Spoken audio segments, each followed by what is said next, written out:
네, 안녕하세요. 자료에 대해 바로 설명을 드리겠습니다. 본 자료는 IC 직후에 승인한 케이스들이 지금으로부터 2, 3주 후면 장치가 각 치과로 도착하고 또 첫 환자 진료가 시작이 될 것이기 때문에 이때 치과에서 무엇을 알고 있어야 하는지에 대해서 의사들에게 전달하기 위해 준비했습니다.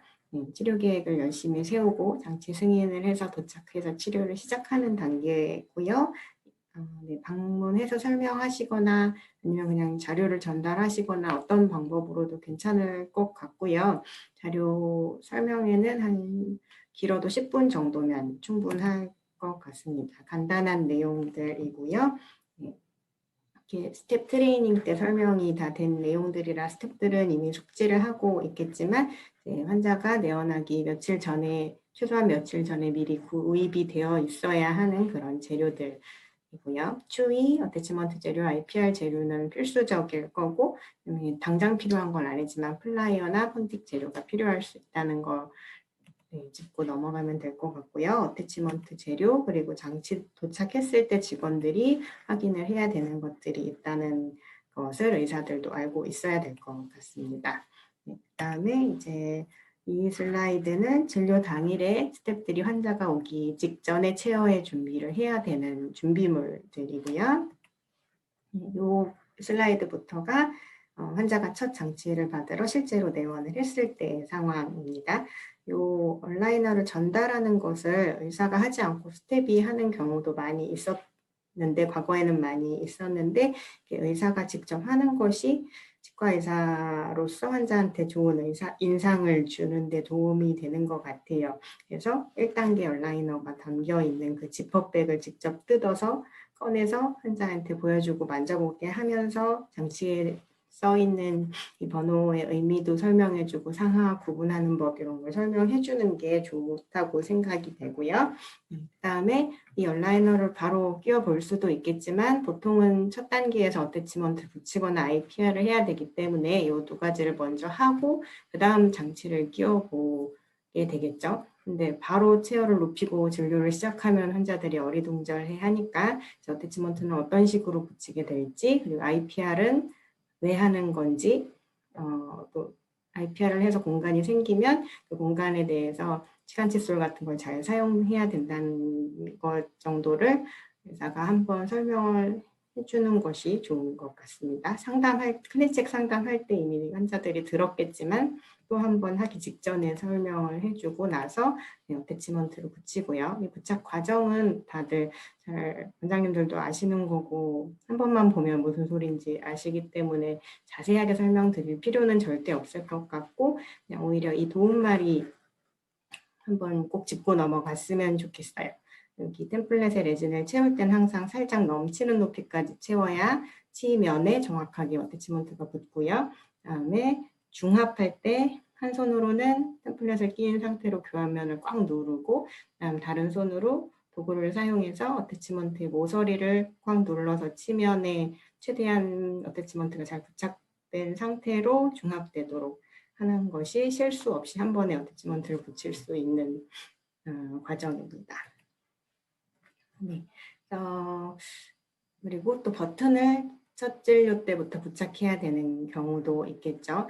이때 이제 처음 임술란 환자를 보시는 분들께 꼭 말씀드려야 될 거는 버튼을 눈대중으로 적당한 위치에 붙이는 것이 아니라 장치를 반드시 착용한 상태에서 그 버튼 컷 자리에 정확하게 붙이려면 장치를 착용한 상태에서 붙여야 한다는 것.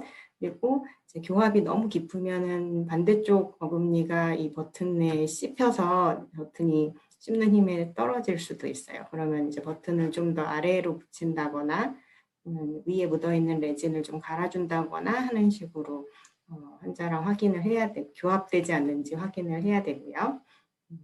버튼은 항상 탈락을 할 수 있고 면 조직을 이 버튼이 생각보다 많이 자극해요. 볼 쪽에 닿아서 볼이 헐거나 하는 경우가 있어서 유틸리티 왁스를 미리 주면서 여기 버튼 부위를 덮어서 아프지 않게 보호하라고 환자가 아프기 전에 미리 설명을 해주는 것이 좋을 것 같아요. 네, IPR도 처음 하는 원장님들은 언제 해야 되는지 많이들 헷갈려 하셔서 한번 짚어주면 좋을 것 같아요.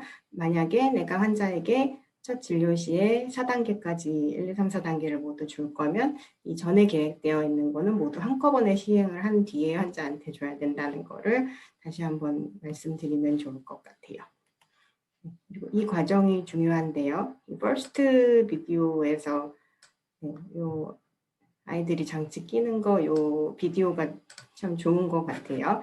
아이들에게만 해당되는 것이 아니라 성인 환자들한테도 어태치먼트를 붙이고 나서 어태치먼트를 붙이고 환자가 그냥 척척 얼라이너를 바로 끼는 사람은 아무도 없어요. 굉장히 힘들어하고 이 누르는 힘 때문에 치아가 많이 아플까 봐 걱정을 하면서 조심조심 얼라이너를 처음에 끼는 사람들이 대부분이기 때문에 이 모습을 잘 지켜보고 편하게 착용할 수 있도록 도와주고 간혹 여기를 좀 더 세게 누르셔야 돼요 이런 걸 알려주기도 하고 하는 거를 이거는 스텝 B 할 수도 있겠지만 어쨌든 누군가는 반드시 그 착용하는 모습을 잘 보고 지켜 도와주고 빼는 것도 한번 연습해보고 하는 게 좋을 것 같아요.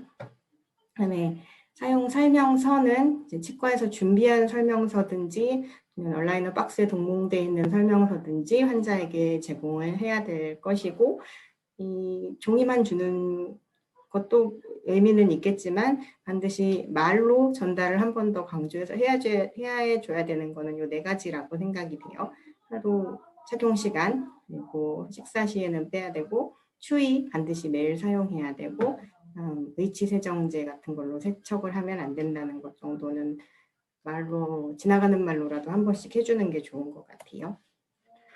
그리고 이 추위에 대한 것도 원장님들이 처음엔 잘 모를 수 있을 것 같아요. 모든 환자들에게 필수라고 생각이 되고 환자 킷, 인비졸라인 환자 키트에 이 추위를 그냥 반드시 필수적으로 미리 포함시켜서 병원에서 준비를 해놓는 것이 좋을 것 같아요. 사용 목적 간단히 설명드리고 하루 3번 10분 사용 이런 거는 좀 이상적인 내용이고 환자가 그대로 따라하기 힘들기 때문에 좀 알기 쉽고 정말로 시행할 수 있을 정도의 지침을 원장님 나름대로 정해서 알려주면 좋을 것 같아요. 환자 경험이 쌓이면 어느 부분에서 주로 사용하는 게 좋겠다는 걸 원장님이 전달해 줄 수 있을 것 같아요. 그리고 환자들은 4봉지에 4단계의 얼라이너를 딱 받았는데 이거를 집에서 혼자서 일주일이 지나면 혹은 열흘이 지나면 교체해야 된다는 걸 잘 모르기도 해요.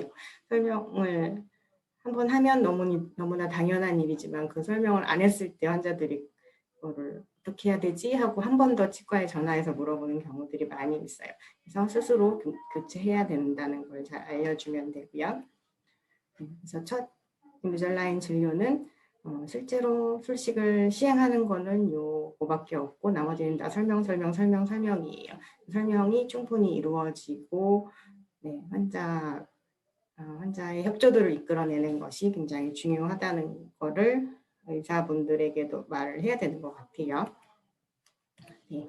그리고 다음 내원 약속은 사실 이것도 환자가 오고 나서 정하는 게 아니라 환자가 오기 전에 미리 클린책을 보고 몇 단계를 줘야겠다라고 내 머릿속에 생각을 하고 그 다음에 그 단계까지 필요한 IPR을 다 하고 환자한테 이제 진료 다 끝난 뒤에 장치를 주는 식으로 진행이 돼야 될 거예요. 어쨌든 환자 진료 스케줄은 다음에 예정되어 있는 술식이 언제인지에 맞춰서 조정을 하면 되고요. 4단계 줄 건데 일주일마다 교체하기로 했으면 당연히 4주 뒤에 주는 거고 2주일마다 교체하기로 했으면 2달 뒤에 약속을 정하는 거고요. 또 이제 중요한 건 환자가 오기 전에 미리 스태프들과 원장님이 정해놔야 한다는 거. 그리고 특히 첫 환자뿐만이 아니라 어떤 환자들이 처음 왔을 때는 처음 장치를 항상 나는 2개만 준다 아니면 4개만 준다 이렇게 루틴을 정해놓는 게 좋은 것 같아요. 그렇게 해서 2주 뒤에 무조건 본다, 4주 뒤에 무조건 본다 하는 거를 의사가 정해놔야 의사 스텝 데스크 모두 서로 편리하게 일정을 잡을 수 있는 것 같고요. 그리고 이제 첫 번째 클린 측에서는 이제 워낙 우리들도 가르쳐 드려야 되는 게 많고 또 배우는 게 너무 많은 입장에서 이제 어태치먼트를 그냥 무조건 첫 단계부터 붙이는 것으로 해놨을 가능성이 많은데요. 그런데 이렇게 설명할 것도 많고 어태치먼트도 30분 이상 붙여야 되고 하는 걸 하루에 다 하기는 힘들 수 있기 때문에 첫 환자에서는 이렇게 했더라도 그 다음 환자부터는 어태치먼트는 뭐 3단계 붙이고 버튼은 7단계 붙이고 하는 식으로 자기한테 맞게 그걸 나누어서 시행할 수 있고 그거를 그 다음 환자의 클린책에 반영하실 수 있다고 한번 얘기를 드리면 좋을 것 같아요. 그 다음은 이제 환자가 얼라이너를 받고 나서 이것저것 많은 질문을 할 수가 있는데 그 환자 FAQ에 대한 내용을 잠깐 녹화를 끊었다가 바로 설명드리겠습니다. 네, 다음 슬라이드예요. 네, 페이션트 FAQ고요. 네, 의사에게는 이 단계고 환자 저니에서는 이 단계라고 생각을 할 수 있겠죠. 환자들이 온라이너를 받고 많이 바로 탁 튀어나오는 질문은 아무래도 먹을 수 있나요? 반드시 온라이너를 빼고 식사해야 되고 아이스 아메리카노도 안 돼요. 이런 거 얘기해드리면 좋을 것 같아요. 버튼 훅 아프다는 얘기도 많이 해요. 그래서 아까 말씀드린 것처럼 브라켓에서 유틸리티 왁스를 덮듯이 버튼과 훅을 왁스로 덮어서 통증을 완화할 수 있고요. 고무줄 잘 못 걷겠다는 말도 많이 하는데 이거는 어떤 자비의 여지가 없고 반드시 환자가 스스로 연습을 해서 잘 걸어야만 하는 거죠. 그래야 치료가 되니까. 그래서 안과에 가면 렌즈 끼는 거 될 때까지 배우듯이 그것도 고무줄 스스로 걸 수 있을 때까지 치과에서 책임지고 가르쳐야 되고 환자도 열심히 연습하고 자기만의 요령을 찾아야 되는 것 같아요. 네, 어태치먼트 왜 붙이나요? 떨어지면 어떻게 하나요? 하는 질문들 한번 읽어보시고 그대로 원장님들에게 설명해 주시면 될 것 같아요.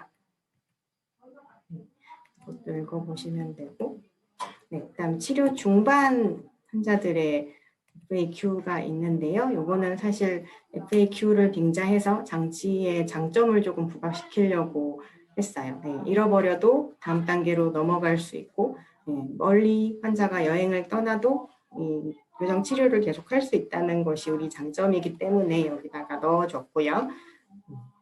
읽어보시면 다 이해하실 수 있을 것 같아서 이 녹화본에서는 자세히 설명드리지 않을게요. 그 장치 잘 안 맞기 시작하면 요거는 큰일이죠. 그래서 나중에 저희가 트러블 슈팅에 대해서 강의를 할 것이기 때문에 요거를 잘 들어주십사 전달하면 될 것 같아요. 여기에 나온 이 3번에 나오는 FAQ는 저희 에이펙에서 내려오는 에이펙이 아니라 글로벌에서 내려오는 클리니컬 FAQ에서 발췌한 내용인데 다 제가 실제로 환자한테 받아본 질문이에요. 이런 여행해도 되나요? 립스틱 괜찮나요? 수영할 수 있나요? 그다음에 스쿠버 다이빙 할 수 있나요? 이런 질문을 다 하시더라고요. 요거는 그대로 그 FAQ에 나왔던 내용을 제가 옮겨놓은 거고 그냥 자세히 설명할 건 없고 나중에 읽어보세요 하고 그냥 드리고 나와도 될 것 같아요. 네, 이상입니다. 네, 다 읽어보시고 질문이 있으시면 항상 저에게 주시고 또 이걸 설명했을 때 추가로 선생님들이 그러니까 원장님들이 자주 질문 주시는 게 있으면은 저에게 알려주시면 좀 더 자료를 보완하면 좋을 것 같아요. 그래서 항상 사용하시면서 피드백 주시면 감사하겠습니다. 마치겠습니다.